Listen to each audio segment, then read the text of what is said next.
I believe there's two main ways of making money whenever you're picking stocks. The first way is buying a quality stock at a fair price, quality stock at a fair value. It's not extremely overvalued, it's not extremely undervalued. It's just an amazing company at fair price, at a fair value, and you will likely get a return very similar to the earnings per share growth of the company over the long term. Now, the second way of making money picking individual stocks is buying a dying company that's not actually dying. Like, it's some kind of a company with very bad sentiment. People believe it's dying. It's no good anymore. There's very bad sentiment. But in this case, if the company ended up not being a dying company, you don't only make money with earnings per share growth, but also with a massive multiple expansion. And anytime you can combine earnings per share growth and a multiple expansion, you could have a beautiful, beautiful setup and amazing return if the company ended up not being dead. But if I look at PayPal, PayPal is down 55% over the last 5 years. Terrible sentiment on the stock. Most retail investors would tell you PayPal is dead. I don't use PayPal anymore. People use cash apps. They use other kind of websites, cryptocurrencies. Everyone is competing with PayPal. And PayPal is barely growing in revenue. So you don't have high revenue growth. Therefore, PayPal will unlikely deliver some kind of great returns over the long term. And I believe this is a very big misconception that people have, is they believe that you need massive revenue growth for you to make money with certain stocks. And if the company isn't growing too fast, that means you can't really make good returns. But if you look at companies like AutoZone, AutoZone barely grows revenues 5 or 6%, sometimes 4%. It's one of the best performing stocks of all time. It's up 53,000%. You look at NVR, this is some kind of a cyclical home builder. They don't have the fastest revenue growth ever, and sometimes they even decline in revenues, that they're also up a lot, almost 4,000%. Amazing, amazing company. Now, how come AutoZone, NVR, and many of those stocks have done so well despite the company not growing 10, 15, 20% in revenues? Well, it's mainly because those companies, they have a stable business model. They use their free cash flow to buy back stocks, and they take on some debt, and they buy back even more stock, and they just keep buying stock year after year, year after year. And if they do it for a long enough period of time, something special tends to happen. And those companies, they just do extremely well. And this is something that Charlie Munger used to call them the cannibals or Uber cannibals, I believe. But they don't, the effect doesn't show immediately whenever the company is doing this. But after a while, after a few years, you start just something special starts to happen, and the company tends to perform very well. Now, if I look at what PayPal is doing, PayPal also have a stable business. The business is also growing, and they're using almost all of their free cash flow to buy back stock, no dividend, and it's been reaccelerating as of recently. So I see PayPal as potentially becoming the next NVR and the next AutoZone. And in this video, I'm going to tell you why. And I really hope you enjoy it as always. Now, if I look at the last earnings report, they actually beat on earnings per share, $1.33 versus $1.16 revenues. It had a slight miss on revenue.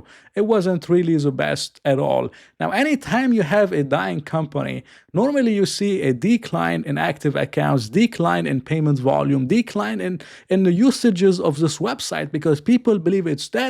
That means, no one wants to use it, and they have declines in revenues and declines in users. But if I look at PayPal, PayPal has grown active accounts almost 2 million every single quarter. It went from 426 million to 427, 429, 432, 434, and now 436 million people have an account with PayPal. Now, that doesn't really look like a dying company to me at all. If I look at total payment volume, so if, again, it's a dying company, the payment volume would be going down. But in this case, payment volume has actually been growing at a 16% CAGR from 1.5 trillion to almost $1.7 trillion.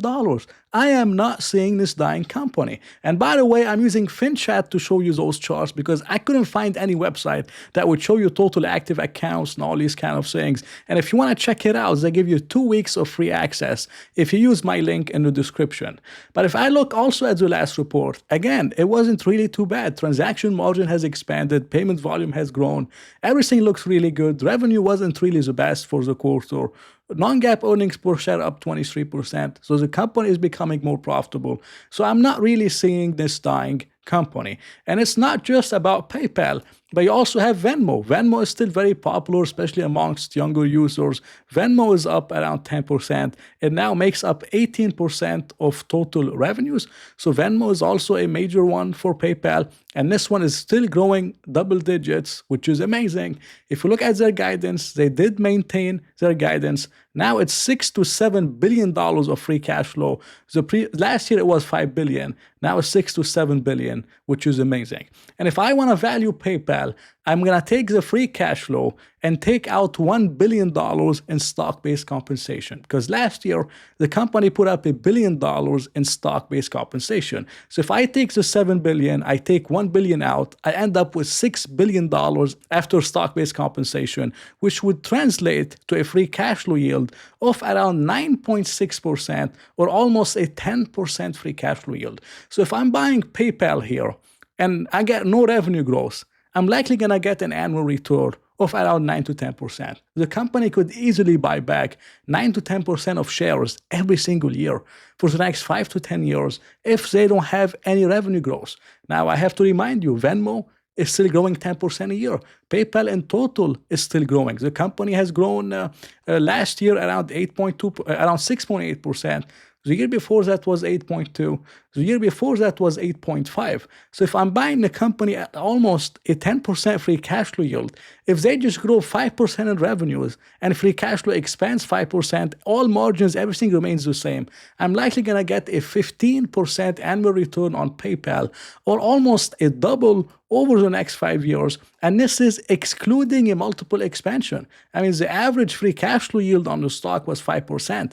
Now it's at 9.7%. So this is almost a double over the next 5 years with a company like PayPal that's not going away anytime soon, that's still growing in payment volume, that's still growing in terms of total accounts, and they're buying back a record amount of stock using the free cash flow alone. They're not using any debt. Companies like AutoZone, NVR, whenever the stock gets cheap, they use debt to buy back stock and return value to shareholders over the long term. When I look at PayPal, I just cannot help but thinking of something like AutoZone, which AutoZone maybe is more recession resistant, but they also have slow revenue growth.